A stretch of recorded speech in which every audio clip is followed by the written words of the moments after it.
Hello students, so this is the fourth lecture of our kinematics motion in 1D chapter, and here in this lecture we are going to talk about the last topic of this chapter, that is the concept of the relative velocity.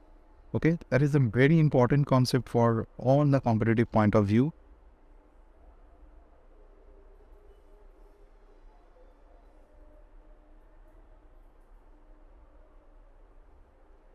तो इसके ऊपर जितना भी numericals वगैरह बनेगा, so I'll discuss everything in this class.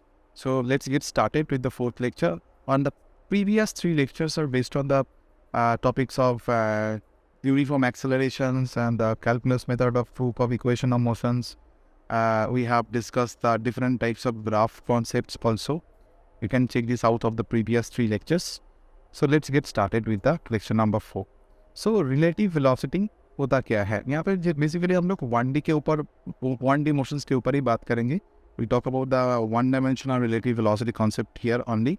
Whenever we'll start the motion in plane, then we'll discuss the motion, the relative velocity concept in the motion in 2D also. Okay, so what is the relative velocity? From the name itself, you can understand. Whenever we talk about the relatives, right? Relative means we compare somebody with somebody, right? So we need two objects to talk about this relative velocity. Whenever it's the velocity of one object, that means the velocity of that particular object with respect to the ground frame. So before I start telling you the relative velocity, one thing I need to make this thing clear, that is the frame of reference. Frame of reference means what? From where the observer actually observes. Okay, from where observer observes the motions or for the rest whatsoever. There are two types of scenarios can happen. One, maybe the observer is in ground, that is in rest. देखो कोई भी ideal rest तो नहीं होता है. For example, I'm sitting here in this chair. Now I'm also not at rest with somebody else who is maybe who is seeing me from a different planet, right? तो कोई भी ideal rest नहीं होता है, ये तो सबको पता होता है. पर अगर मैं if I talk about with respect to this earth only, I'm at rest, right? So we have two different types of a frame of reference. One is rest frame of reference and another is the motion frame of reference. Obviously we are talking and in the motion frame of reference also there are two types of frame of reference. One motions could be velocity constant and another motion frame of reference maybe with accelerations, velocity not constant. So in that case, we have different concepts altogether. Whenever the acceleration comes into the picture, it is coming under the dynamics part, and here Newton's laws of motion is going to be getting involved, where we have to take the concept of pseudo force and all, right? But ये हम लोग बाद में discuss करेंगे जब हम लोग dynamics को स्टार्ट करेंगे, Newton's laws of motion start करेंगे, तब pseudo force वगैरह सब कुछ डिस्कस करेंगे. ठीक है, अभी हम लोग दो टॉपिक ही मतलब दो चीज़ को लेकर के बात करेंगे. एक तो रेस्ट फ्रेम ऑफ रेफरेंस हो जाएगा और दूसरा हमारा हो जाएगा मोशन फ्रेम ऑफ रेफरेंस, जहाँ पे मान लो वेलोसिटी हमारा कांस्टेंट है. ठीक है, for example as you can see here, though this frame of reference is accelerated frame of reference, we have taken an example. Here you can see an inertial observer माने the observer standing on ground. Okay, the velocity of the observer is 0.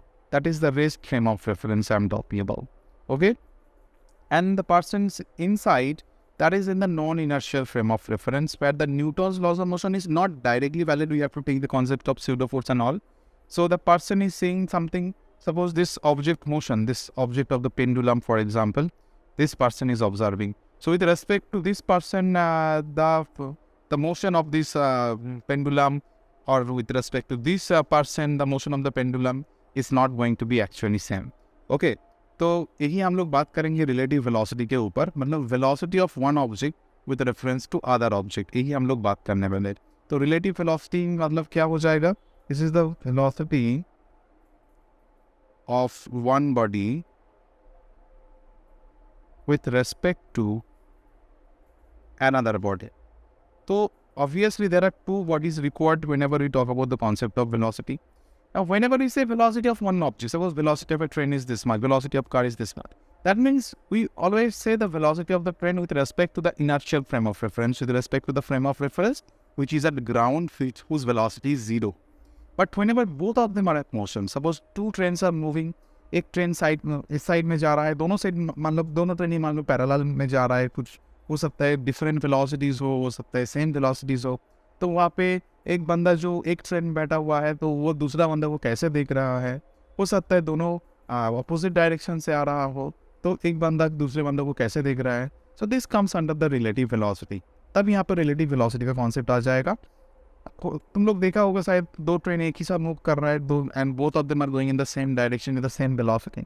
तो it seems like for one person saying the other person sitting in the another train that person is at rest. It seems to be at rest. But is that train or is that person at rest with respect to any other inertial frame of reference who is observing from the ground? It is not.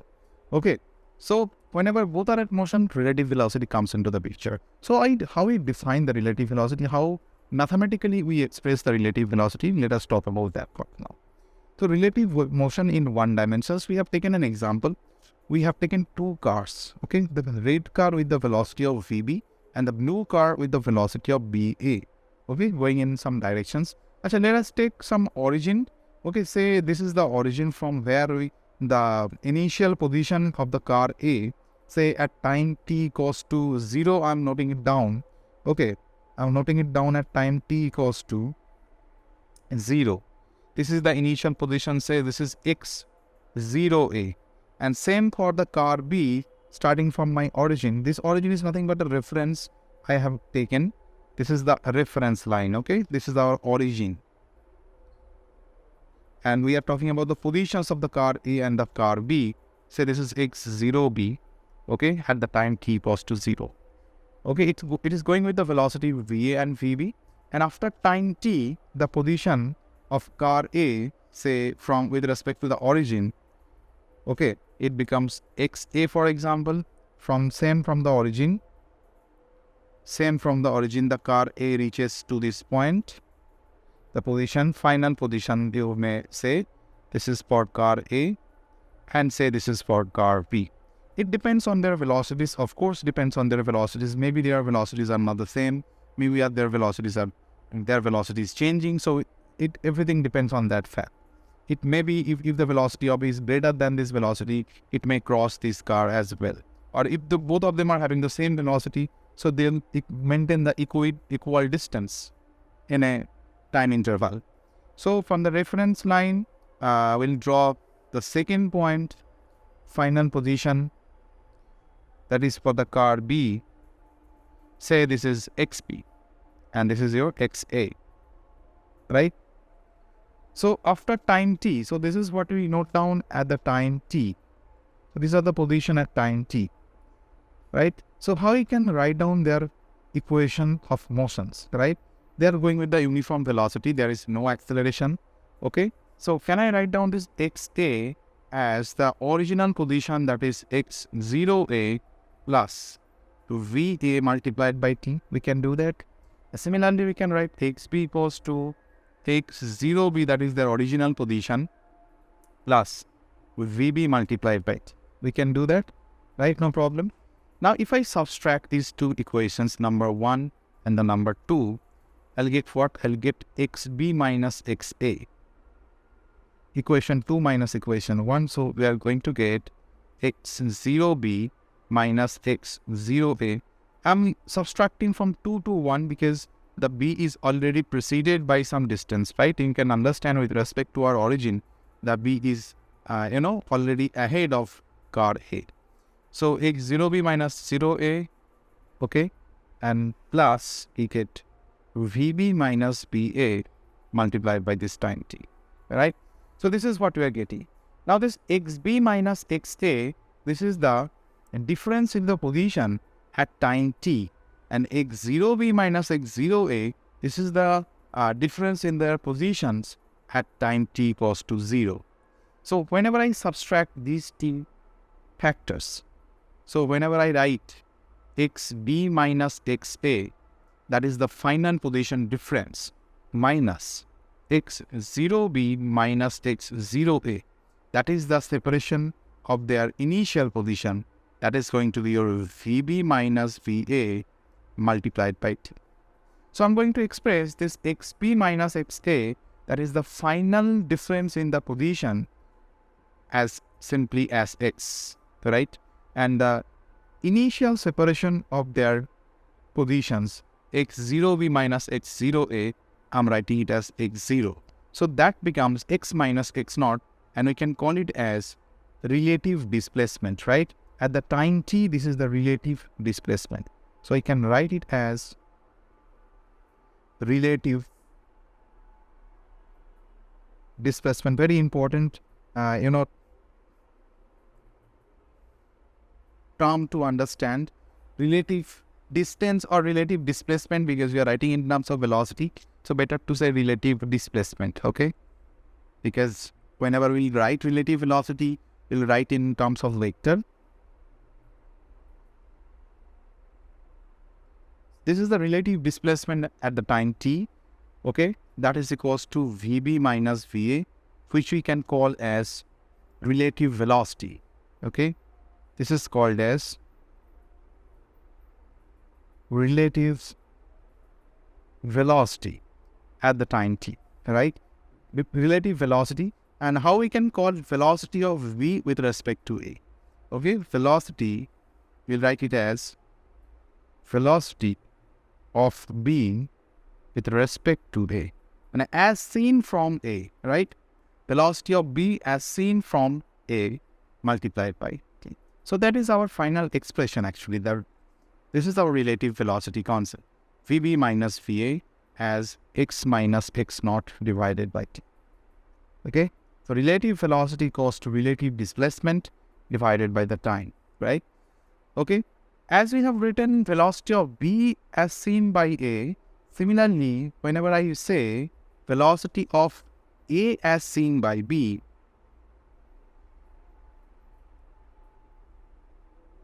with respect to B, that comes as Va minus Vb. And how you express as symbol, so velocity of B with respect to A is written as Vb vector minus Va vector. You have to write in terms of vector because it depends on the direction also, okay? And similarly, velocity of A with respect to B written as Va vector minus Vb vector, right? And there could be some scenarios where velocities could be equal, velocities could be unequal. So we'll take some cases where velocity is equal, when the velocity of the two objects are equal. So when velocity of A equals to, say, velocity of B, when Va equals to Vb. So then how it looks like? So the relative velocity between the bodies becomes 0, right? So I can write from this expression as x minus x naught divided by T as 0. Why? Because here Vb equals to Va. Both the velocities are same. So this x becomes equals to x naught. X becomes equals to x naught. What does this mean? This x is actually the relative separate. This is the separation at time t, and this is the separation at time t equals to 0, right? This is the separation of position separation at t equals to 0, and this is the separation at t equals to c. So the separation remains constant. So whatever the initial separation was, the same separation is at also time t. So the separation between the two objects is not going to change. One body is not going to overtake another body. Suppose if we tell in terms of these cars, so both of the car will have the same displacement, same separation even after the time t, if the relative velocity is 0. That means if the velocity of A is equals to velocity of B, right? So if I write them in graphically, so how it's going to be? If I plot them graphically, the displacement, the position with time, if I plot, the position and time if I plot, say we have B at x 0b, this is the initial position of B, and we have initial position of A, x 0b. So if both of them are thus having the same velocity, so if both of their slope is going to be constant, right? So they are going to be parallel lines. So you can understand from the graph, it represents Vb, that slope is representing Vb, This is for B I'm plotting, this is for A I'm plotting. So they are never going to meet, right? So both of them will have the equal separation even after any time. Okay, same separations even after any time. Whatever separation was there initially at time t equals to 0, the same separation remains at time t equals to t as well. There could be scenario number 2 when the velocities are not same, right? So I'll tell you the situation 2 where the velocities could be different.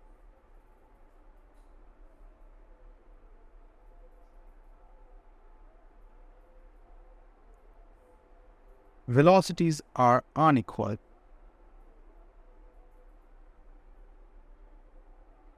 So when the velocities of the two objects are unequal, say we are considering as B is already ahead of A in our previous example, we'll take the velocity of A, suppose it is greater than velocity of B, right? So the car A in our previous example, the car A is having a higher velocity than the car B, okay? That is their initial positions at time t equals to 0, no problem. So the initial separation is x0b minus x0a. But what is going to be at time t equals to t if the velocity of A is greater than velocity of B? Understood? Okay. So as our expression was Vv minus Ba was x minus x naught by t. So as A greater than B, so in the same expressions, if I want to express, I'm just going to copy it so that you can understand. Okay, so if A greater than B, so this Vv minus Va, that part becomes negative, right? That term becomes less than 0, that is becoming negative. So x minus x naught, this term is also negative. So what does this mean? X minus x naught negative, that means the relative separation, the relative displacement is going to be smaller, is going to gradually decrease over time, right? So this statement means relative displacement between the bodies, between the two bodies, keeps on decreasing. Hope you understand the thing. So if I plot the graph, how the graph looks like, same position versus time, same initial position x0b, B is ahead of A. So this is the velocity, say for B, slope represents the velocity, and this is the initial position of A. As A is having higher velocity than B, so definitely the slope is going to be much steeper than the curve B. So we'll have definitely a steeper graph having the greater slope represents. I hope you can understand what I'm trying to say by the slope, right? I already have discussed the concept of slope earlier, right? If you can see the slope also, that you can see the theta, how the value of theta changes with the two different graphs. So the value of theta is this much here, and the value of theta is, this is for theta for A and theta for B. So obviously theta for A greater than theta for B, which represents the velocity of A greater than the velocity of B. Right? So you can understand, being the greater slope, we have a time where as the initial relative separation was this much. So this much x0b minus x0a, that is your initial, separation.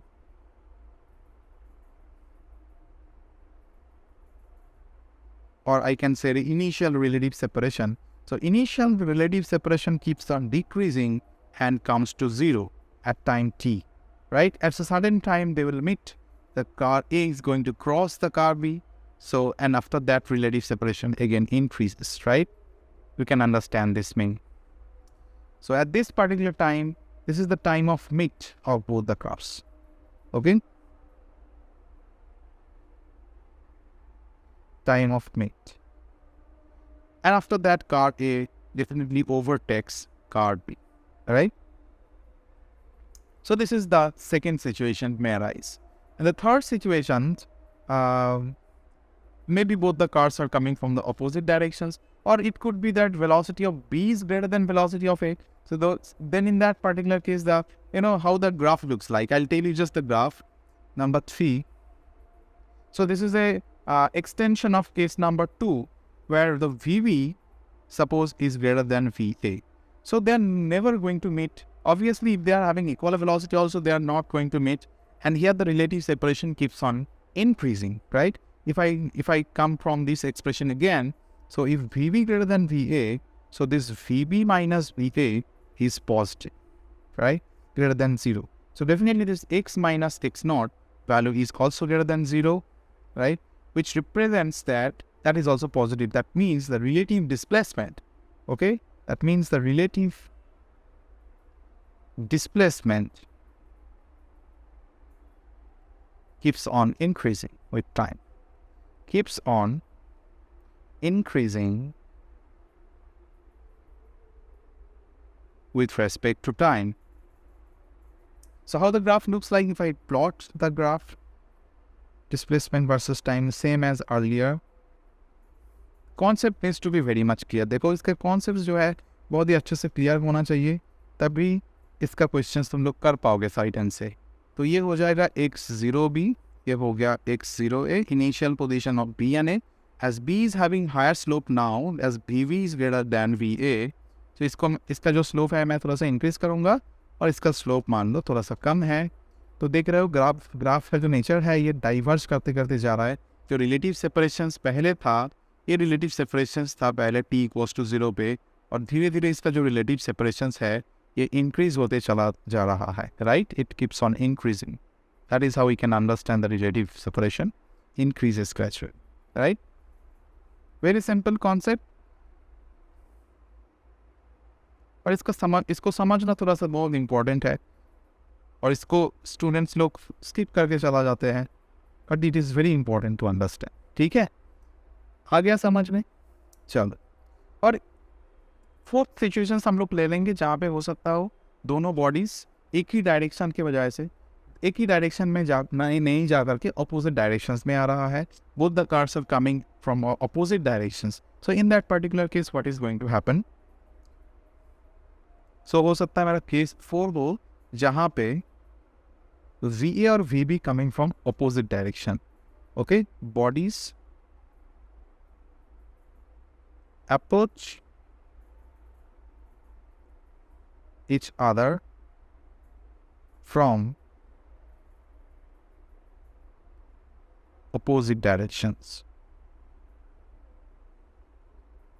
देखो, जब opposite directions में हो जाएगा तब मैं velocity को, ये जो VBA था, जो मेरा VB माइनस VA था, तो मैं इसको कैसे रिप्रेजेंट करूँगा? ठीक है, मान लो मेरा जो ऑब्जेक्ट A है, हो सकता है मान लो दिस A कम्स फ्रॉम कोई भी, मान लो ये VB मान लेते हैं, और जो A है इधर से आ रहा है, दिस इज़ VA, राइट?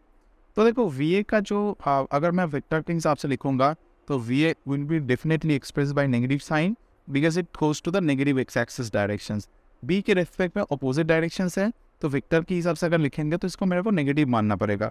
तो how you can write this VBA then? तो VBA is written as VB minus of minus VA हो जाएगा. तो ये हो जाएगा VB प्लस VA. ठीक है, तो ये हो जाएगा मेरा रिलेटिव वेलोसिटी का. ठीक है, अगर मैं VAB भी करता तब भी ये प्लस ही हो जाता, दोनों डिफरेंट डायरेक्शन. तब ये माइनस हो जाता डेफिनेटली. मतलब ये क्या देख रहा है, अगर velocity of B with respect to A, तो ये A क्या देख रहा है? ये देख रहा है कि ये VB प्लस VA से इसके तरह आ रहा है. और ये क्या देखेगा? ये देखेगा minus of VB plus VA से इधर आ रहा है, क्योंकि ये तो दिखेगा इधर ही आ रहा है ना. एज सीन फ्रॉम B में जो बंदा बैठा हुआ है वो क्या दिखेगा कि A का जो वेलोसिटी अभी बहुत ज़्यादा हो गया और इधर भाग रहा है बहुत ज़्यादा स्पीड से. ठीक है, तो अगर इसको मैं रिप्रेजेंट कर देता हूँ, अगर मैं लिखूँगा VAB, तो ये डेफिनेटली माइनस ऑफ हो जाएगा मेरा VB plus VA. Okay, directions तो बदल जाएगा ना, इसलिए नेगेटिव साइन मेरे को लाना पड़ा. आई hope you people have understood what is the meaning of this thing. तो ये यही हमारा रिलेटिव वेलोसिटी का कॉन्सेप्ट है. अभी क्वेश्चंस करेंगे तो और भी डिटेल में समझ में आ जाएगी और भी टॉपिक बहुत क्लियर हो जाएगा. तो let us come to one problem. देखो, first question is on the screen. इसको बहुत अच्छे से समझो, पढ़ो and then you try it. देखो यहाँ पे क्या बोला गया है, मैं एक बार पॉज करके खुद ट्राई करो, नहीं होता है तो देख लो. बोला गया calculate the velocity of the person inside the train has seen by the observer in the ground. Okay, जो ऑब्जर्वर ग्राउंड में खड़ा है उसके रेस्पेक्ट में हमको कैलकुलेट करना है ये पर्सन जो ट्रेन में भाग रहा है इसका वेलोसिटी क्या है। देखो एक पैरामीटर यहाँ पे दिया गया है, velocity of the person with respect to train दिया गया है, right. Velocity of the person with respect to train क्या दिया गया है, मतलब विथ रेस्पेक्ट टू ट्रेन मतलब एक बंदा ऑलरेडी ट्रेन में बैठा हुआ है तो ये क्या देख रहा है, ये क्योंकि ये जो बंदा है ना ये कौन सा फ्रेम ऑफ रेफरेंस के अंदर आ जाएगा। अगर मान लो एक्सेलरेटेड है तो non inertial frame of reference में बोलूँगा, मतलब ये मोशन फ्रेम के अंदर आ जाएगा, that is in the motion frame of reference. और ये क्या है, ये रेस्ट फ्रेम ऑफ रेफरेंस में है ना। मतलब ऑब्जर्वर कहाँ पे होता है, इस ऑब्जर्वर कहाँ पे है, ये ऑब्जर्वर तो ग्राउंड में है, रेस्ट फ्रेम ऑफ रेफरेंस में है। तो velocity of the person with respect to train क्या हो जाएगा, ये हो गया 2। मतलब इसको मैं रिलेटिव वेलोसिटी से लिखूँ तो क्या दिखेगा, ये हमारा ये हो जाएगा हमारा Vp माइनस Vt। और देखो Vt जो है, जो ट्रेन का वेलोसिटी है, Vtg दिया गया है, इसका मतलब velocity of train with respect to ground, जिसको हम लोग वेलोसिटी ऑफ ट्रेन ही डिफाइन कर रहे हैं। ये 9 हो गया, तो मैं इसको क्या लिखूंगा, तो 2 हमारा हो जाएगा velocity of the person minus velocity of the train हो जाएगा, जो वो हो जाएगा 9। तो वेलोसिटी ऑफ द पर्सन हो जाएगा 11 मीटर पर सेकेंड। मतलब जो पर्सन का वेलोसिटी होगा, ये वाला पर्सन, अंदर वाला पर्सन, इसका जो वेलोसिटी होगा with respect to the observer, ये हमारा कितना हो जाएगा 11। थोड़ा सा इसको दिमाग में लगाओ तो आसानी से समझ में आ जाएगा। देखो मैंने ट्रेन इधर भाग रहा था 9 मीटर पर सेकेंड से, और इसके अंदर जो पर्सन है वो भी इधर जा रहा है 2 मीटर पर सेकेंड से। सो जो बाहर खड़ा है ना वो क्या दिखेगा, ये 11 मीटर, मतलब और भी तेज़ी से भाग रहा है, क्योंकि ट्रेन के साथ तो ये आगे जा रहा है। अगर ये रेस्ट में होता तो ये क्या दिखता, ट्रेन का जो वेलोसिटी है इसका भी वही वेलोसिटी है, राइट। पर ये तो आगे जा रहा है ना ट्रेन के साथ साथ, तो इसको क्या दिखेगा, ये और तेज़ी से मूव कर रहा है। आई hope you understood the meaning, right. चलो नेक्स्ट क्वेश्चंस करते हैं। This is the question. देखो इसमें भी बहुत आइडिया क्लियर हो जाएगा। बोला गया find out the velocity of A with respect to B. यहाँ पे मैं बहुत डिफरेंट डायरेक्शंस को लेकर के ये क्वेश्चंस मैंने सेट किया। देखो यहाँ पे क्या बोला गया है, वेलोसिटी, अच्छा यहाँ पे 2 कार्ट हैं। वेलोसिटी क्या फाइंड आउट करना है, velocity of A relative to B find out करना है, मतलब वी ए बी कैलकुलेट करना है, जिसका मतलब हो जाएगा V A minus V B मेरे को फाइनली कैलकुलेट करना चाहिए। तो इसी को मैं कैलकुलेट करूँगा। मैं वेक्टर का साइन दे देता हूँ, क्योंकि यहाँ पे वेक्टर का साइन बहुत इंपॉर्टेंट है, क्योंकि डिफरेंट डायरेक्शंस दिया गया है।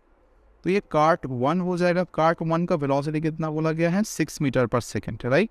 एंड कार्ट 2 का जो वेलोसिटी है बोला गया है 4 मीटर पर सेकेंड है विद रेस्पेक्ट टू ग्राउंड। अगर सिर्फ वेलोसिटीज दिया गया है तो इसका मतलब विद रेस्पेक्ट टू ग्राउंड ही दिया गया है।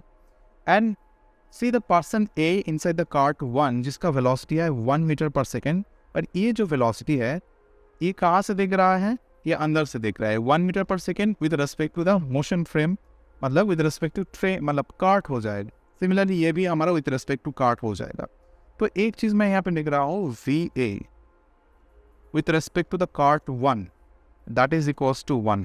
तो इसका मतलब क्या हो जाएगा, V A minus of V 1 हो जाएगा। मैं वेक्टर के हिसाब से लिखूंगा, बहुत इंपॉर्टेंट पैरामीटर है। अच्छा देखो ये 1 हो गया। अभी कार्ट पर्सन किधर मूव कर रहा है, इधर मूव कर रहा है, राइट। कार्ट 1 किधर मूव कर रहा है, इधर ही मूव कर रहा है, सेमी डायरेक्शन है, तो दोनों पे मैं पॉजिटिव मानूंगा। तो यहाँ पे कितना हो जाएगा फिर, 1 is equal to V A कितना दिया गया है, 1 मिनट, ये मैं कैलकुलेट करूँगा। वी ए को मैं कैलकुलेट करूँगा with respect to ground calculate करूँगा। तो वी ए हो जाएगा माइनस कितना हो जाएगा, वी 1 कितना है 6 है, तो ये हो जाएगा 6। तो वी ए का वैल्यू कितना हो जाएगा 7 मीटर पर सेकेंड। मतलब जो बंदा बाहर से देख रहा है उस बंदे के हिसाब से इसका वेलोसिटी डेफिनेटली जो पहला वाला मैं ट्रेन का एग्जाम्पल लिया था वही टाइप है यहाँ पे भी। तो ये 6 से जा रहा है, ये भी अंदर 1 से जा रहा है, तो इसके रिस्पेक्ट में वेलोसिटी कितना हो जाएगा 7 हो जाएगा। Similarly coming to the second case में देखो वी ए 2 हो जाएगा मेरा वी बी 2 करना है, ठीक है, this is the object B. V B 2 क्या हो जाएगा, वी बी माइनस वी 2 हो जाएगा वेक्टर के हिसाब से। देखो और एक चीज़ यहाँ पे नोटिस करो, देखो बी जो मूव कर रहा है ना, वी बी 2 जो हो जाएगा that is in the opposite direction, तो इसको मैं नेगेटिव करूँगा, मतलब यहाँ पे मैं -1 कर दूंगा। That is equals to V B मेरे को कैलकुलेट करना है माइनस ऑफ, देखो ये तो इधर ही जा रहा है ना, पॉजिटिव डायरेक्शन में जा रहा है, तो ये पॉजिटिव होगा, ये माइनस सिंपली 4 हो जाएगा। तो वी का वैल्यू कितना हो जाएगा यहाँ पे -1 + 4, मतलब ये हो जाएगा 3 मीटर पर सेकेंड। तो वी का वैल्यू क्या हो जाएगा, मतलब पर्सन बी का जो वेलोसिटी होगा ग्राउंड फ्रेम ऑफ रेफरेंस के रिस्पेक्ट में कितना हो जाएगा, ये क्या दिखेगा, ये पर्सन कितना स्पीड से जा रहा है, 3 मीटर पर सेकेंड से जा रहा है। किधर जा रहा है, देखो ये पॉजिटिव में आया ना, ये बहुत इंपॉर्टेंट है। इसको इसका जो साइन है ना बहुत मतलब गड़बड़ कर देता, नहीं तो ये पॉजिटिव में है, इसका मतलब क्या है, ये क्या देख रहा है, ये देख रहा है ये इधर भाग रहा है, कितना स्पीड से, +3 मीटर पर सेकेंड स्पीड से, ठीक है। पर इसका एक्चुअल डायरेक्शन ऑफ मोशन किधर है, विद रेस्पेक्ट टू ट्रेन क्या है, इधर है 1 मीटर पर सेकेंड से। पर बाहर वाला पर्सन क्या देख रहा है, क्योंकि इसका तो ऑलरेडी कार्ट का तो वेलोसिटी था ना 4 मीटर पर सेकेंड, तो इसका ये अपोजिट डायरेक्शन में जा रहा है इधर 1 मीटर पर सेकेंड से। तो ये क्या दिखेगा, ये दिखेगा कि ये एक्चुअली इधर ही मूव कर रहा है, कितना स्पीड से, 3 मीटर पर सेकेंड स्पीड से। अंडरस्टैंड। अगर इसका वेलोसिटी मान लो 4 से भी ज़्यादा हो गया, हो सकता है कि कोई केस में ये जो ट्रेन का मतलब जो कार्ट का स्पीड हो, इससे भी ये ज़्यादा हो सकता है। तो ये बंदा क्या दिखेगा, ये इधर ही भाग रहा है, राइट, यही को देखेगा। बात समझ में आ गया। चलो, तो मेरे को कैलकुलेट करना क्या है, वी ए बी कैलकुलेट करना है। मेरा ऑब्जेक्टिव ऑफ कैलकुलेशन ये था, V A minus V B को कैलकुलेट करना। तो वी ए बी हो जाएगा मेरा, वी ए जो हो गया मेरा 7 - 3, मतलब ये हो जाएगा 4 मीटर पर सेकेंड। देखो ये आंसर भी हमारा पॉजिटिव में आया, मतलब जो बी दिखेगा, how B is observing A, right, how B is observing A. So he is observing, the B is observing that A is moving along this direction with how much speed? 4 meter per second. So this is the importance of the relative velocity. देखो इस question में तुम्हारा relative velocity का पूरा idea clear हो जाएगा, क्योंकि यहाँ पे बहुत सारे डायरेक्शंस इन्वॉल्व है एक साथ। Okay, I hope you have got this question, right. Next question हम लोग डिस्कस करेंगे इसके बाद। बहुत सारा न्यूमेरिकल्स में लिया हूँ ताकि तुम्हारा जो आइडिया है ये पूरा क्लियर हो जाए। सीधा नेक्स्ट क्वेश्चन क्या बोला गया है, there are 2 trains, right, 2 trains each of length 50 metre are running with constant speeds on parallel tracks while moving in the same directions. One overtakes the other in 40 seconds, while moving in opposite direction one crosses other in 20 seconds. The speeds of the train will be 40. तो यहाँ पे दोनों variables है, train ए है और train B है, दोनों का स्पीड हमको कैलकुलेट करना है, और दोनों सिचुएशंस यहाँ पे दिया गया है। एक सिचुएशन में बोला गया है दोनों सेम डायरेक्शंस में जा रहा हो, जहाँ पे दोनों का स्पीड हमको कैलकुलेट करना है, right. Both of the train length is given, right, parallel tracks में मूव कर रहा है, कांस्टेंट स्पीड से मूव कर रहा है, पैरेलल ट्रैक से मूव कर रहा है। ओके, तो इसका वेलोसिटी वी ए मान लेते हैं, इसका वेलोसिटी हम लोग वी बी मान लेंगे। डिफ सेम डायरेक्शंस में जा रहे हैं तो हम लोग को सब्सट्रैक्ट करना पड़ता है ना, V A minus V B करते हैं हम लोग, राइट। और तो इसमें टाइम कितना लगा। अच्छा, एक चीज़ मैं और बताना चाहूँगा, जब एक ट्रेन को क्रॉस कर रहा है तो एक ट्रेन को कितना टोटल डिस्टेंस ट्रैवल करना पड़ता है, दोनों ट्रेन का लेंथ एक साथ हमको कैलकुलेट करना पड़ेगा।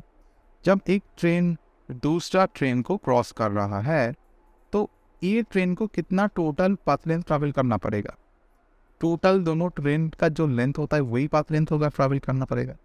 ओके, कोई क्वेश्चंस में क्या होता है, एक ट्रेन है, एक पोल को क्रॉस कर रहा है, एक ट्री को क्रॉस कर रहा है, इस केस में हमको सिर्फ ट्रेन का ही लेंथ कैलकुलेट कर मतलब देखना पड़ता है। तो टोटल लेंथ मतलब मान लो ये पोल को पास करने में ये ट्रेन का कितना टाइम लगा, तो हम लोग ये पोल का तो कोई फाइनाइट लेंथ नहीं होता है। ओके, तो हम लोग सिर्फ ट्रेन का ही लेंथ को कंसिडर करेंगे, टोटल लेंथ बाय टाइम कर देंगे। और यहाँ पे अगर करना है, दोनों ही ट्रेन है मान लो, प्लेटफॉर्म है मान लो, तो प्लेटफॉर्म का भी लेंथ ऐड हो जाएगा और ट्रेन का भी लेंथ यहाँ पे ऐड हो जाएगा, ठीक है। तो कितना सेपरेशन है, 50 मीटर है, राइट। तो जब सेम डायरेक्शंस में जा रहा हो तो कितना टाइम लगा, 40 सेकेंड्स टाइम लगा एक दूसरे को क्रॉस करने के लिए। तो यहाँ पे सेम डायरेक्शंस में जाता है तो मेरा वेलोसिटी क्या होता है, V A minus V B होता है, मैं विद रेफरेंस टू बी ही बोल रहा हूँ। तो ये कितना हो जाएगा, 40 multiplied by the time T हो जाएगा, अच्छा 40 मल्टीप्लाइड बाई द सेपरेशंस जो हो जाएगा 50। तो ये एक इक्वेशंस बन जाएगा, इक्वेशन नंबर 1 मान लो इसको, राइट। दूसरा इक्वेशंस में क्या होगा, 20 सेकेंड्स तक टाइम ले रहा है जब ये अपोजिट डायरेक्शन से आ रहा हो। जब अपोजिट डायरेक्शन से आता है तब मेरा रिलेटिव वेलोसिटी ऐड हो जाता है, मतलब वी ए माइनस और माइनस बी भी हो जाएगा, तो ये हो जाएगा वी ए प्लस बी। एक चीज़ याद रखना, सेम डायरेक्शन में जा रहा हो तो सब्सट्रैक्ट, अपोजिट डायरेक्शन से आ रहा हो तो ऐड करना होगा। तो वी ए प्लस बी कितना हो जाएगा यहाँ पे हो जाएगा जो सेपरेशन। अच्छा, मैं एक चीज़ यहाँ पे गलती कर दिया हूँ, यहाँ पे सिर्फ 50 नहीं होगा, दोनों का ट्रेन ही लेंथ ऐड हो जाएगा। 2 ट्रेन इंच ऑफ लेंथ बोला गया 50 मीटर, तो 40 इंटू 100 करना पड़ेगा, और यहाँ पे कितना हो जाएगा 20 इंटू 100 हो जाएगा। ये इक्वेशन नंबर 2 हो जाएगा। ठीक है, तो यहाँ पे 1 और 2 को मेरे को सॉल्व करना है। 1 और 2 को सॉल्व करके, सॉरी एक चीज़ गलती हो गया, यहाँ पे v मैं एक काउंट पे मल्टीप्लाई कर दिया हूँ, तो v होगा s/t होता है, तो रिलेटिव सेपरेशन सभी 100 हो जाएगा, तो यहाँ पे 100 डिवाइडेड बाई कितना हो जाएगा, टाइम 40 है, तो ये 100/4 हो जाएगा, राइट, 40 हो जाएगा, that is 10/4, that is equals to 5/2 हो जाएगा। और सिमिलरली यहाँ पे भी मैं velocity is equal to speed into time कर दिया है यहाँ पे, और यहाँ पे कितना हो जाएगा 100 डिवाइडेड बाई 20 हो जाएगा, तो that is only going to be how much, 5 हो जाएगा। तो we A plus V B हो गया 5 और ये 2.5 हो जाएगा basically, that is equals to 2.5 हो जाएगा, राइट। हाँ, तो इसको सॉल्व करूँगा मैं, दोनों को ऐड कर दिया, तो यहाँ पे वी भी कैंसिल आउट हो जाएगा, और 2 वी ए का वैल्यू कितना हो जाएगा 7.5 हो जाएगा, तो वी ए का वैल्यू हो जाएगा देखो 7.5 divided by 2 which is equals to how much, 3.75 के आसपास आ रहा है, तो ये हो जाएगा 3.75 मीटर पर सेकेंड। तो यहाँ पे एक ऑप्शन हमको दिख रहा है, देखिए तो 3.75 है और दूसरा 1.25, तो option number C is going to be the correct answer. I hope you have understood, this is how you have to calculate. दोनों इक्वेशंस मैंने फ्रेम किया विद द गिवन इन्फॉर्मेशन, क्योंकि दोनों वेरिएबल्स हैं और दो इक्वेशंस हमको फ्रेम करना ही होगा, then I can get my answer. Okay, तो यहाँ पे 3.75 वी ए का वैल्यू हमने कैलकुलेट करके देख लिया, and the VB is going to be 1.35 metre per second. चलो, coming to the next problem, देखते हैं नेक्स्ट प्रॉब्लम क्या दिया गया है। It this type of question comes usually in the examination also, very important. देखो इसमें क्या बोला गया है, चोर पुलिस टाइप का प्रॉब्लम है, एक आगे भाग रहा हो, एक पीछे भाग रहा हो, क्या वो क्रॉस कर पाएगा, क्या वो पकड़ पाएगा कि नहीं कर पकड़ पाएगा। This type of question usually comes in our competitive exams as well. तो यहाँ पे देखो बोला गया है, police jeep is chasing with the velocity of 45 kilometre per hour, a keep in another jeep moving with the velocity of 153 kilometre per hour. अच्छा, इसमें question थोड़ा सा अलग है। Police fires the bullet with the muzzle velocity of 180 metre per second, the velocity it will strike the car of the thief, मतलब कितना velocity से bullet strike करेगा। ये जो 180 मीटर पर सेकेंड बोला गया ना वेलोसिटी ऑफ द बुलेट, ये जो बुलेट का स्पीड है, ये जो बुलेट का स्पीड है with respect to the police, जो पुलिस का कार है उसके रेस्पेक्ट में ये वेलोसिटी दिया गया है, ये ग्राउंड के रेफरेंस में नहीं है, ठीक है। और velocity of the police jeep दिया गया है 45 किलोमीटर पर आवर, तो ये वेलोसिटी ऑफ पुलिस हो जाएगा सिर्फ, राइट। और जो थिफ का जो वेलोसिटी है, थिफ का जो कार का वेलोसिटी है वो बहुत ज़्यादा है as compare to the police jeep, ये 153 किलोमीटर पर आवर हो गया, ये वेलोसिटी ऑफ द थिफ हो जाएगा, ठीक है, ये हो जाएगा, राइट। अच्छा, नाउ इफ आई कैलकुलेट, तो velocity of the bullet with respect to police भी दिया गया है 180 मीटर पर सेकेंड में दिया गया है, देखो। अच्छा, इसको मैं कन्वर्ट कर लेता हूँ मीटर पर सेकेंड में, आर को मैं कैलकुलेट कर लूँगा, तो ये यहाँ पे हो जाएगा 45 मल्टीप्लाइड बाई 5/18। अच्छा, ये तो थोड़ा सा फ्रैक्शंस में ही आएगा, और ये कितना हो जाएगा 153 इंटू 5/18, तो ये हो जाएगा 9 हो जाएगा, 9 इंटू 5 45 हो जाएगा, यहाँ पे 45 मीटर पर सेकेंड हो जाएगा, और यहाँ पे तो 180 मीटर पर सेकेंड से ही बोला गया है, और यहाँ पे 45 इंटू 5/18 हो जाएगा, छोटा है वैल्यू। अच्छा, now if I calculate velocity of the bullet with respect to police is given. Now what you have to find out, the velocity with which the bullet will strike the car of the thief. So velocity of the bullet with respect to the car of the thief we have to find out. So we actually have to find out the velocity of the bullet with respect to the thief. That is our objective to find out, right? तो ये क्या हो जाएगा, velocity of the bullet minus velocity of the thief हो जाएगा, right? देखो, और यहाँ पे इंफॉर्मेशन क्या दिया गया है, what are the information given, V B P is given to us, तो यहाँ पे वी बी पी का वैल्यू कितना हो जाता है, velocity of the bullet minus velocity of the police हो जाएगा, राइट। हाँ, तो ये मैंने ऑलरेडी कैलकुलेट करके दिखा दिया। तो दैट इज गिवन एज 180, देख रहे हो, velocity of police with bullet with respect to police 180 हो गया। ये मेरे को कैलकुलेट करना है, सिर्फ वेलोसिटी ऑफ बुलेट कैलकुलेट करना है with respect to ground frame. Velocity of police दिया गया है 45, तो इसको कैलकुलेट करके मैंने कैलकुलेट कर लिया, वीवी को 192.5 आ रहा है। तो फाइनली मेरे को कैलकुलेट करना है velocity of the bullet with respect to thief calculate करना है। तो ये ऑलरेडी आ गया 192.5 माइनस वेलोसिटी ऑफ थीफ कितना दिया गया है, ये 153 किलोमीटर मतलब 45 मीटर पर सेकेंड है। तो इसको मैं सब्सट्रैक्ट कर दूंगा 45, तो आंसर जो आ रहा है ये 147 पॉइंट समथिंग आ रहा है, लगभग मेरा almost equals to 150 metre per second के आसपास आ जाएगा। ठीक है, क्लोजेस्ट आंसर हमारा यही है। तो option number 1 is going to be the correct answer. तो जो बुलेट का स्पीड होगा विथ रेस्पेक्ट टू थीफ जो होगा ये 150 होगा। ठीक है, क्योंकि देखो एक चीज़ तुमको समझ में आ रहा होगा, जो बुलेट का स्पीड है विथ रेस्पेक्ट टू पुलिस ये 180 है, क्योंकि पुलिस का स्पीड कम था। अब ये थीफ का स्पीड बहुत ज़्यादा है, तो थीफ को जो स्पीड से ये टकराएगा तो ये डेफिनेटली थोड़ा सा कम ही होगा ना स्पीड से, तो वो 150 मीटर पर सेकेंड इसलिए आया। अंडरस्टूड। चलो नेक्स्ट क्वेश्चंस करेंगे। ये जेईई मेन 2016 में आया था, ये भी एक रिलेटिव वेलोसिटी के ऊपर, मतलब तुम लोग दूसरे प्रोसेस से भी कर सकते हो, पर रिलेटिव वेलोसिटी अप्लाई करोगे तो बहुत आसानी से हो जाता है, इसलिए रिलेटिव वेलोसिटी जानना बहुत ज़रूरी होता है। देखो बोला गया है एक car is standing 200 metre behind a bus. ठीक है, मतलब इनिशियल रिलेटिव सेपरेशन जो है एक 200 मीटर, हम लोग ऑलरेडी इसको स्टडी किया, which is also at rest, दोनों ही रेस्ट में था। ठीक है, the two start moving at the same instant but with the different forward accelerations। दोनों इनिशियल वेलोसिटी दोनों का जीरो था, अभी दोनों डिफरेंट वेलोसिटी से एक्सेलरेशन से स्टार्ट किया। The bus has the acceleration of 2 metre per second square, whereas the car has the acceleration of 4 metre per second square. The car will catch the bus। Obviously car catch कर पाएगा क्योंकि car का जो acceleration है ये definitely ज़्यादा है as compare to the bus. तो मैं यहाँ पे क्या था, बस आगे था, राइट, यहाँ पे बस है और यहाँ पे हमारा कार है। ठीक है, कार हमारा पीछे है, तो दोनों का इनिशियल वेलोसिटी जीरो है। इनिशियल वेलोसिटी ऑफ बस is also zero, initial velocity of car is also zero. अभी दोनों एक्सेलरेशन से स्टार्ट किया। एक्सेलरेशन ऑफ द बस कितना बोला गया है, 2 मीटर पर सेकेंड स्क्वायर, और एक्सेलरेशन ऑफ द कार कितना बोला गया है, ये 4 मीटर पर सेकेंड स्क्वायर है, राइट। तो बोला गया कितना टाइम के बाद ये कार बस को कैच करेगा।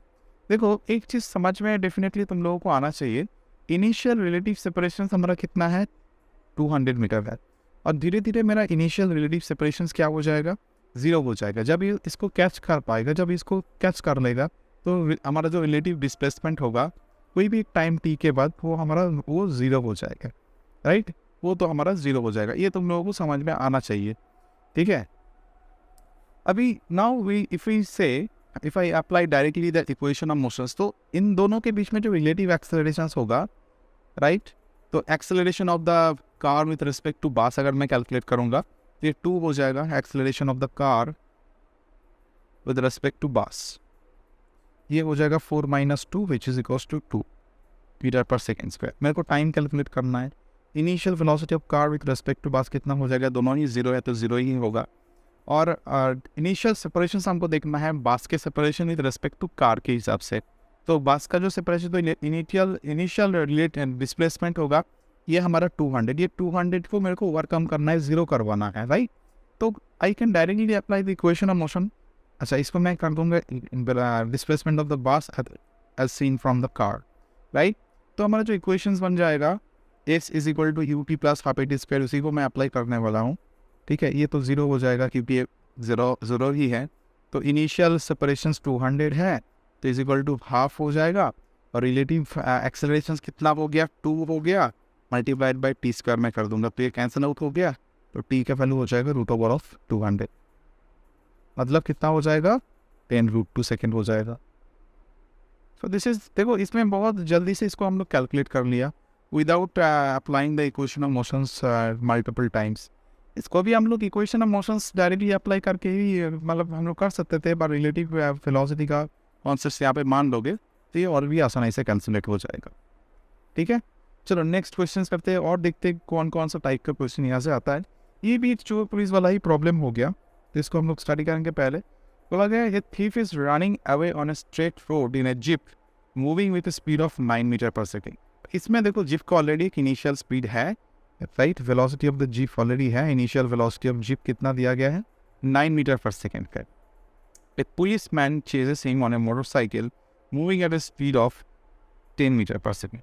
पुलिस का जो स्पीड है वो भी वेलोसिटी दिया गया है 10 मीटर पर सेकेंड पे, डेफिनेटली कैच कर पाएगा। The instantaneous separation between the jeep and the motorcycle is 100 metre. बहुत ही ईजी क्वेश्चन है। तो जो रिलेटिव सेपरेशन है, instantaneous separation at time t equals to 0, इसको 0 करवाना है तभी कैच कर पाएगा डेफिनेटली। तो मैं क्या कर दूंगा इसको डेफिनेटली एकदम, ये तो कोई एक्सेलरेशन का कोई सवाल ही नहीं होता है। तो ये हमारा रिलेटिव सेपरेशन है, ये हमारा क्या हो जाएगा, ये हमारा रिलेटिव सेपरेशन हो जाएगा जो 100 मीटर दिया गया है। इनिशियल रिलेटिव सेपरेशन ये 100 मीटर दिया गया है। और इनिशियल वेलोसिटीज़ में इनिशियल रिलेटिव वेलोसिटीज़ कितना है, अगर मैं velocity of the police with respect to jeep calculate करूँ तो ये 10 - 9, ये हमारा 1 मीटर पर सेकेंड हो जाएगा, राइट। ये कितना हो जाएगा, 1 मीटर पर सेकेंड। तो मेरे को कैलकुलेट करना है टाइम, तो टाइम इज इक्वल टू क्या हो जाएगा, relative separation by relative velocity, right. ये हो गया हमारा 100 डिवाइडेड बाई 1, तो कितना टाइम हो जाएगा, 100 सेकेंड। मतलब इसको 100 सेकेंड टाइम लगेगा to catch the jeep. This is how we can calculate. इसमें कोई एक्सेलरेशन का सवाल नहीं होता है, सिंपली वेलोसिटी से हमारा आंसर आ जाएगा। अंडरस्टूड। इसको मैं और भी एक तरीका से मैं समझाऊंगा। देखो मेरा जो ओरिजिनल फॉर्मूला था इसमें मेरा क्या था, वहाँ पे मेरा VB minus VA is equal to था x माइनस x0, जो relative displacement after the time हुआ करता था, डिवाइडेड बाय टाइम था। और वो जो पहला एग्जाम्पल्स हम लोग दे करके इसको स्टार्ट किए थे, इसका जो कॉन्सेप्ट था हम लोग स्टार्ट किए थे, तो वहाँ पे मेरा B ऑलरेडी अहेड था A से। इसका वेलोसिटी VB था, इसका वेलोसिटी VA था, ऐसे हम लोग कैलकुलेट कर रहे थे।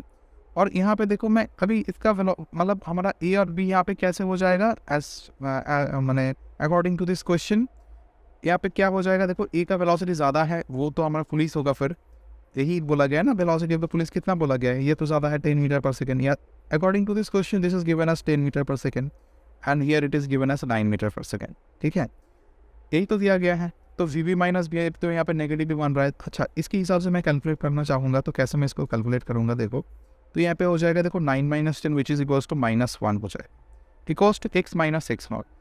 ये x क्या था, ये x था relative separation at time t। जब ये मीट कर लेगा तो ये रिलेटिव सेपरेशन कितना हो जाएगा, ये बराबर टू 0 हो जाएगा ना at the time of meat. ये डिक्रीज होते होते ये x माइनस x0 जो है ये डिक्रीज होते होते ये वैल्यू हमारा 0, ये हमारा 0 हो जाएगा। और x0 तो ओरिजिनल सेपरेशन है, तो इसको मैं ओरिजिनल सेपरेशन क्या हो जाएगा, फिर ये माइनस है, ओरिजिनल सेपरेशन मतलब separation of B minus separation of A, यही तो करते थे हम लोग। x0B मैं थोड़ा सा लिख देता हूँ इसको, तो समझ में आ जाएगा, देखो उसको रिलेट कर पाओगे। x0B minus x0A divided by time, तो ये कितना हो जाएगा, x0B कितना है माइनस, यहाँ पे देखो 200, और इसको मैं 0 से ही मान रहा हूँ, ये तो ऑलरेडी यहाँ पे खड़ा हुआ है, जो भी है 200 माइनस 0 ही मैं इसको लिखूँगा, ठीक है, डिवाइडेड बाई क्या हो जाएगा, यहाँ पे टाइम हो जाएगा। तो यहाँ पे टाइम देखो t is equal to -200 divided by, sorry 100 है, 200 नहीं है, तो -100 डिवाइडेड बाई -1 हो जाएगा, जो भी मेरा 100 सेकेंड आ रहा है। तो कोई भी हिसाब से तुम लोग कैलकुलेट करो, आंसर तो मेरा सेम ही आएगा। मैं दोनों कॉन्सेप्ट से ही इसको कैलकुलेट करके दिखाया कि कैसे इसको कैलकुलेट किया जाता है। ओके, चलो नेक्स्ट क्वेश्चंस करेंगे। और भी एक तरह का क्वेश्चन आता है, मैं डिफरेंट टाइप्स के क्वेश्चन करवा रहा हूँ, सेम क्वेश्चन नहीं रिपीट हो रहा है। देखो all the questions are from relative velocity and on the different types of format. Now in this particular question it is given the man is 45 meter behind the bus when the bus starts accelerating. इसमें एक्सेलरेशंस नहीं था, ठीक है, ये भी situations वही था, और इसमें इनिशियल वेलोसिटीज था, दोनों का ही वेलोसिटीज था, इक्वल वेलोसिटीज था, कुछ भी एक्सेलरेशंस वगैरह नहीं था, और इसमें भी एक्सेलरेशंस भी इनकलकेट हो गया है। Okay, starting from rest accelerating with 2.5 metre per second square, with what minimum velocity should the man start to catch the bus. मतलब ये जो मैन का जो वेलोसिटी है ये कांस्टेंट है, ये हमारा इनिशियल वेलोसिटी जो जिससे मैन को स्टार्ट करना चाहिए ताकि ये बस को कैच कर पाए, ये कांस्टेंट है। और जो बस का जो इनिशियल वेलोसिटी है वो हमारा 0 है, और बस का एक्सेलरेशंस दिया गया है, बस का एक्सेलरेशंस कितना है 2.5 मीटर पर सेकेंड स्क्वायर है। मैन का कुछ भी एक्सेलरेशंस नहीं है, ये कांस्टेंट वेलोसिटी से मूव कर रहा है। तो क्वेश्चन में दिया गया कितना मिनिमम वेलोसिटी इसको चाहिए ताकि ये कैच कर पाए। तो वही हम लोग अप्लाई करेंगे। कैच करने के लिए फाइनल रिलेटिव सेपरेशन जो होगा कि इसको हमको डेफिनेटली ज़ीरो करना पड़ेगा। पर इसमें तो एक्सेलरेटेड मोशंस आ रहा है, तो मैं accelerate uniform equation of motions पे अप्लाई करने वाला हूँ। ठीक है, मेरे को वेलोसिटी कैलकुलेट करना है बस का। तो मैं इसको कैसे कैलकुलेट करूँगा? हाँ, तो initial velocity of the man हमारा ये हो जाएगा वीएम में कर देता हूँ, initial velocity of the man, क्योंकि ये इनिशियल वेलोसिटी से ही जा रहा है। इसका वेलोसिटी तो कांस्टेंट है, इसका कोई एक्सेलरेशन नहीं है, यही वेलोसिटी से ये मास को भी पकड़ेगा। और इनिशियल वेलोसिटी ऑफ द बस 0 है। फाइनल वेलोसिटी ऑफ बस कुछ भी ले लो, वी भी मान लो। ठीक है, देखो फाइनल वेलोसिटी जो होगा, क्योंकि फाइनल रिलेटिव वेलोसिटी को 0 होना है तभी ये कैच कर पाएगा ना। तो वी का जो वैल्यू होगा फाइनली, ये फाइनल वेलोसिटी ऑफ बस हो रहा है। फाइनल मतलब जो टाइम पे मैन कैच कर रहा है बस को, वही इसी के बाद मैं कर रहा हूँ। और इसमें हमारा वी एम के साथ ये इक्वल हो जाएगा, राइट? ये इक्वल टू वी एम हो जाएगा, तभी तो कैच कर पाएगा। तो जो फाइनल रिलेटिव वेलोसिटी होगा, final velocity of the bus with respect to man जो होगा, ये 0 होगा हमारा। ठीक है, और initial velocity of the bus with respect to मैं मैन करूँ तो ये कितना हो जाएगा? ये हमारा हो जाएगा, बस तो 0 है, माइनस कितना हो जाएगा, वेलोसिटी ऑफ मैन कितना है, फिर वी मैं मान के रखा हूँ तो मैं वी एम कर देता हूँ, 0 माइनस वी एम हो जाएगा। और acceleration of the bus with respect to man कितना हो जाएगा? ये 2.5 माइनस 0 है, ये 2.5 हो जाएगा। और रिलेटिव सेपरेशन कितना है ये बोला गया, देखो रिलेटिव सेपरेशन कितना है, 45 है। तो मैं डायरेक्टली इक्वेशन ऑफ मोशंस पे अप्लाई करूँगा। कैसे? यहाँ पे मैं लिख रहा हूँ S is equal to relative separation is equal to कितना हो जाएगा, अच्छा सॉरी, वी स्क्वायर। तो वी बी एम स्क्वायर हो जाएगा equals to U B M square हो गया प्लस 2 हो जाएगा। ये तो मेरा 0 हो जाएगा, फाइनल रिलेटिव वेलोसिटी मेरा 0 है, तभी तो कैच कर पाएगा डेफिनेटली। तो यहाँ पे कितना हो जाएगा, देखो यू बी एम मेरा कितना है यहाँ पे, how much value minus B M मेरे को मिला। तो यहाँ पे वी एम हो जाएगा, वी एम स्क्वायर हो जाएगा, इधर ये आकर के सिर्फ वी एम स्क्वायर हो गया, that is equals to 2 into ये 2.5 है। और रिलेटिव सेपरेशन अगर मैं करूँ, अगर मैन के रिस्पेक्ट में इसका ही करो तो 0 माइनस 45, तो माइनस 45 होगा। तो ये अच्छा मैं साइन को यहाँ पे ऑलरेडी इनकलकेट कर दिया हूँ, तो इसमें मैं 45 भी कर लेता हूँ। तो ये आ जाएगा 225। तो वी एम का जो वैल्यू हो जाएगा ये आ जाएगा 15 metre per second. Okay, so here option number 3 is the correct answer, already marked. Option number 3 is the correct answer. ठीक है, ऐसे हमको इसको सॉल्व करना है। देखो नेक्स्ट क्वेश्चन में हम लोग आ जाएंगे। देखो नेक्स्ट क्वेश्चन में क्या बोला गया है, देयर आर 2 ट्रेन्स, 2 ट्रेन है, one travelling at 54 kilometre per hour and the other at 72 kilometre per hour are headed towards each other, मतलब दोनों ऑपोजिट डायरेक्शन से आ रहा है on level track. When the 2 kilometres when the year of 2 kilometers apart, both the drivers simultaneously apply the brakes. If the brakes produces equal retardation in both the trains at a rate of 0.15 meter per second square, determine whether there is any collisions or not. मतलब collisions दोनों पे होगा या नहीं होगा। देखो इस पे अगर मैं कैलकुलेट करूँ तो सपोज मान लो ये velocity of the train A है, 54 multiplied by 5/18, so this is going to be 3 into 5, this is 15 metre per second. ये 15 मीटर पर सेकेंड हो जाएगा, और ये कितना हो जाएगा, 4 into 5 that is 20 metre per second. We भी मान लो इसको, ये हो जाएगा 20 मीटर पर सेकेंड। ठीक है, दोनों अलग अलग अपोजिट डायरेक्शन से आ रहा है, ए और बी दोनों ही हमारा अपोजिट डायरेक्शन से आ रहा है। ठीक है, अभी मान लो दोनों के बीच में रिलेटिव सेपरेशंस क्या है, ये मान रहा हूँ जो इनिशियल सेपरेशंस जो भी होता है, सेपरेशंस जो है 2 किलोमीटर का सेपरेशंस यहाँ पे दिया गया है ऑलरेडी। हाउ मच, हाँ 2 किलोमीटर का सेपरेशंस है, right? They have a separation of 2 kilometre, right now they have a separation of 2 kilometre. और इसी पोजीशन से ये डी एक्सेलरेट करना स्टार्ट किया, मतलब इसमें भी डी एक्सेलरेशन स्टार्ट हुआ है और इसमें भी डी एक्सेलरेशन स्टार्ट हुआ है। इतना 0.15 मीटर पर सेकेंड स्क्वायर का डी एक्सेलरेशन इसमें स्टार्ट हुआ, इसमें भी और इसमें भी। ठीक है, तो मैं इसको कैसे कैलकुलेट करूँगा? देखो बहुत ही आसान है। अगर मैं velocity of A with respect to B लिखूँ तो velocity of A with respect to B कर दूँ तो दोनों को मैं ऐड करना पड़ेगा क्योंकि दोनों डिफरेंट डायरेक्शन से आ रहा है। तो यहाँ पे 15 प्लस 20 हो जाएगा 35 मीटर पर सेकेंड, राइट? ये 35 मीटर पर सेकेंड हो गया। और दोनों के बीच में मेरे को कैलकुलेट क्या करना है, ये दोनों कैलकुलेट मतलब कोलिशंस करेगा कि नहीं करेगा। मतलब मैं देखूँगा फाइनल रिलेटिव सेपरेशन इसमें कितना बन रहा है। देखो 2 किलोमीटर अगर होगा तो सही है, 2 किलोमीटर से ज़्यादा हो जाएगा तो ये कोलाइड कर जाएगा, राइट। तो मैं कैसे करूँगा इसको? तो और जो एक्सेलरेशन है, रिलेटिव एक्सेलरेशन दोनों डिफरेंट डायरेक्शन से आ रहा है, तो acceleration of A with respect to B ये 0.15 प्लस 0.15 भी कर लो क्योंकि दोनों डिफरेंट डायरेक्शन से आ रहा है, तो 0. यहाँ पे हो जाएगा 3 मीटर पर सेकेंड पर, राइट। अच्छा, तो मैं कैसे इसको कैलकुलेट करूँगा? और इनिशियल वेलोसिटीज दोनों का 0 मैं मान लेता हूँ, one travelling okay at speed of this 0 से मैं मानूंगा तो क्या हो जाएगा देखो, तो एस का जो वैल्यू होगा ये हो जाएगा v square, v A B square कर देता हूँ minus u square divided by हो जाएगा 2 इंटू ए बी हो जाएगा। तो वी ए बी का वैल्यू कितना है, ये 35 है, तो 35 का स्क्वायर कर दूंगा और ये हो जाएगा 2 इंटू 0.3, राइट, यही हो जाएगा वैल्यू। अच्छा, इसको अगर पूरा कैलकुलेट करोगे तो ये किसके बराबर हो जाएगा? देखो ये 2.2041 के आसपास आ रहा है, इतना मीटर के आसपास आ रहा है, मतलब ऑलमोस्ट 2.04 के आसपास किलोमीटर आ जाएगा।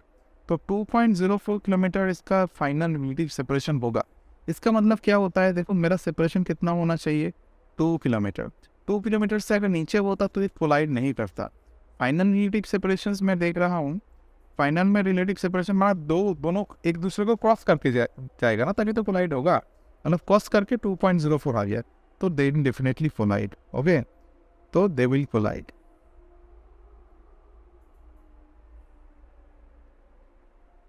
तो कॉलिशंस हो जाएगा, understood? Okay, so that's all for today. We have completed the full concepts of the relative velocity. इसके ऊपर बहुत सारा assignments मैं भेज दूँगा. You can check it in the description box. I'll give the PDF of the assignments as well as this PDF also you can get from the description box. The annotated PDF today. ठीक है, तो दूसरे class में हम लोग मिलते हैं. So kinematics is over. Now the next we'll start with the vector. Okay. Thank you for watching. Keep practicing.